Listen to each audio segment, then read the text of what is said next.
Just do you.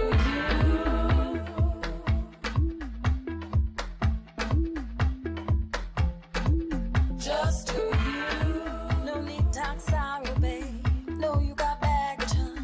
We got enough to fill this and just do you.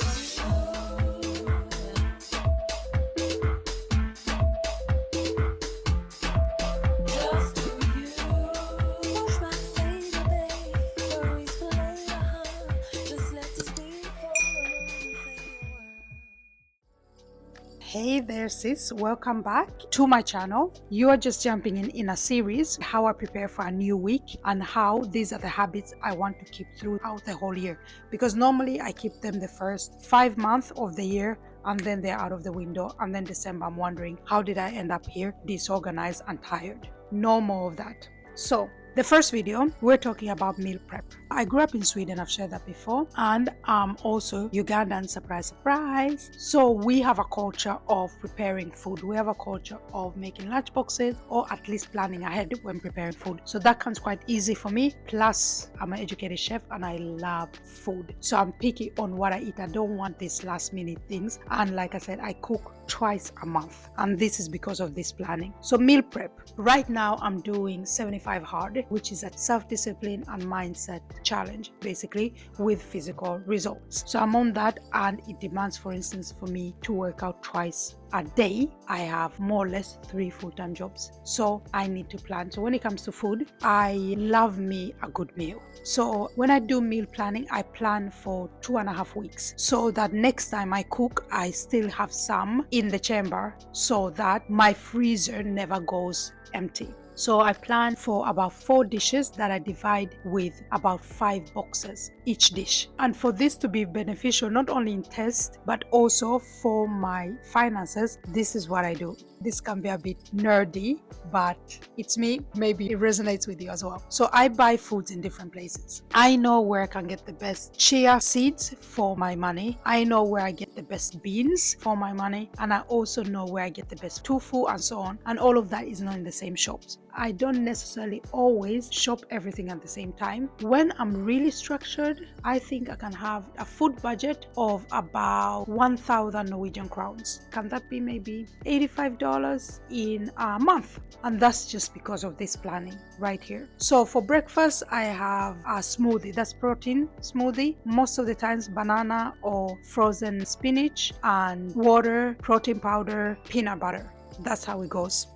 Week in and week out, I never tired of it because I also work out in the morning, so I need quick protein refueling. So that's wonderful. And then I like stews. I call them the food that make themselves in a way. They're delicious. You can make a big bunch, and I don't get tired of my food. I don't know about you repeating the same dishes, but I don't get tired of my food. I love my food. I just change what I pair them with. So I like different stews, lentil stews, chickpea stews. I make some stews with tofu, meaning like there can be even recipes meant for meat, but then I just replace everything with animal products to vegan friendly plant-based versions of that. That's that. So that's what I prepare normally for lunch and for dinner, and then I make snacks as well. As for lately, as I'm on 75 hard, I do these nut pockets that I can have between breakfast and lunch, or chia pudding with some apple cinnamon crumbles or nibbles on top. And that normally I eat between lunch and dinner, because between lunch and dinner I also have a workout session. So that's when I have it. Shopping, planned shopping. Let's say if I'm filling up the majority of my pantry and my fridge for preparing for the meal prep. I've tried this out several times. I mean, even when I was in arts management school, I graduated in 2014, so I started 2012. So I did that both of those years, and then I had a budget of 500 Norwegian crowns, which is maybe 40 US bucks per month. Yes, but we were not in a recession as well. It took me 4 hours. Cooking and shopping took me 4 hours twice a month. That's 8 hours on shopping and cooking for a whole month, which I find very good time management. If you think about it, like if we say you spend about 30 minutes cooking every day, do the math. 4.5 hours by the end of the week, and that's just Monday to Friday. Probably Saturday, Sunday you cook longer and more, dinner with friends, something or stuff like that. within 2 weeks, you're already done with how much I spend in a whole month. So if you think about it, it's good time management, and also the fact that not needing to think about food. If we got a buck for every time we think about food, all of us will be billionaires. That's how much we think about food. By meal prepping, you also eliminate thinking about what you're gonna shop, when you're gonna eat it, or how exhausting it's gonna be to make it, and all of those things you eliminate. Remember, decision fatigue. You don't want to end up with decision fatigue, because that's when you eat junk food. That's when you break your own promises to yourself and fall out of your good routines.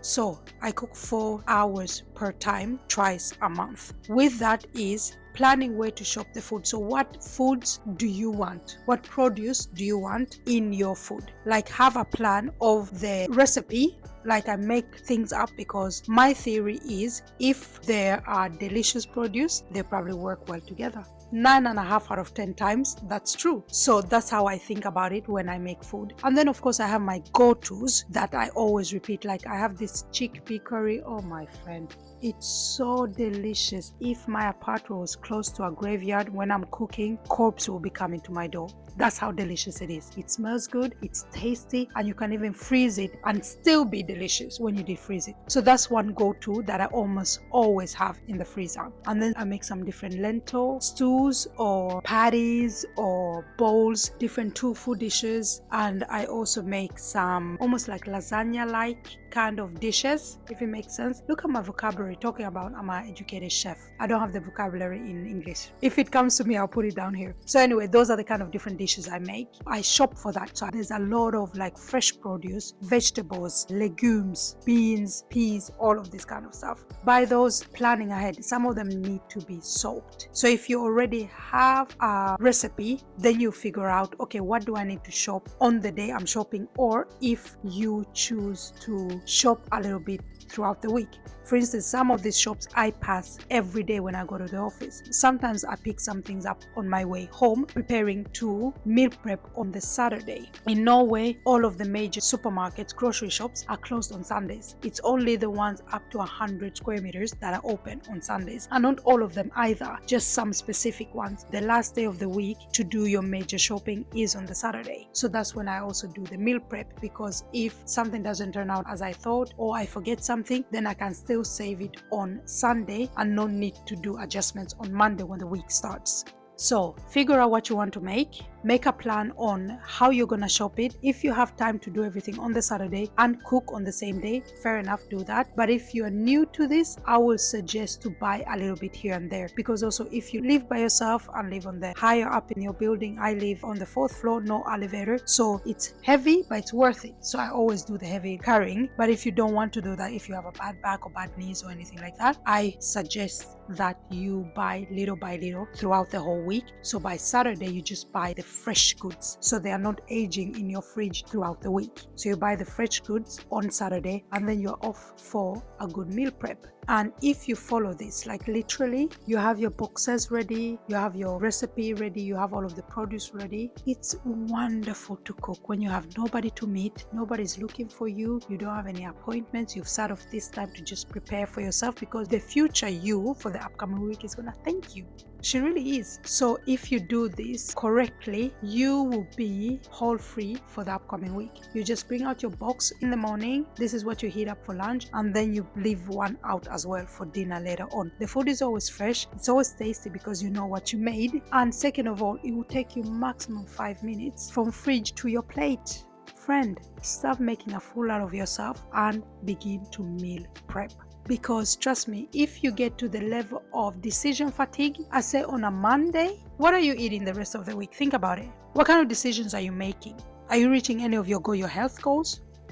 So yeah, I suggest that you do dishes for both lunch and dinner. Like how I divide them, if I'm making 4 dishes and I'm making 5 boxes each, I always have a variety to mix with for lunch and dinner. And sometimes, to be honest with you, like the chickpea curry I told you about, sometimes I can have that for lunch and dinner because it's so delicious. It's not a must, but I'm saying also the more you do this, the more routine you get this. Remember I said that by the end of the next time you're doing this again, you still have about 5-6 boxes in the freezer. So then that way you'll always have a dish from last time in there. So now if you do 4 new dishes, now you have 5 dishes in there. So you always be topping up on your storage on food. And if you don't like freezing your food like I do, that's how I make my time stretch. That's how I get my peace of mind when it comes to what I'm gonna eat and so on. But if you don't like to freeze food, that's too bad for you, because then that means that you'll be meal prepping per week, which is also good. It's better than nothing, to be honest, because then that way you can meal prep, put your boxes for the upcoming week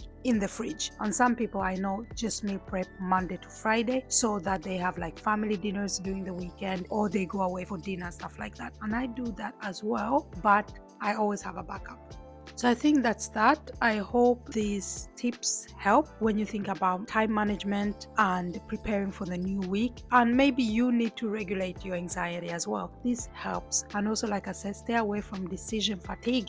So yes, meal prepping is what's in your recipes, what's on your menu, where are you buying this, and when are you gonna do this? Because the pre-work is the heavy lifting, because the cooking itself, oh, it's delicious, it's lovely, and it's, for me, it's a sense of self-care when I cook. So the 4-hour time limit that I have for shopping and meal prepping, I want it to be spent as much as possible on cooking rather than shopping. So that's me.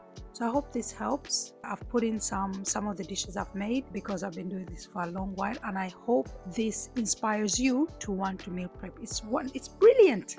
It's brilliant. So just ask me whatever you are thinking or still wondering about when it comes to meal prep. That's one of my 5 important objectives when I plan ahead for maintaining my well-being.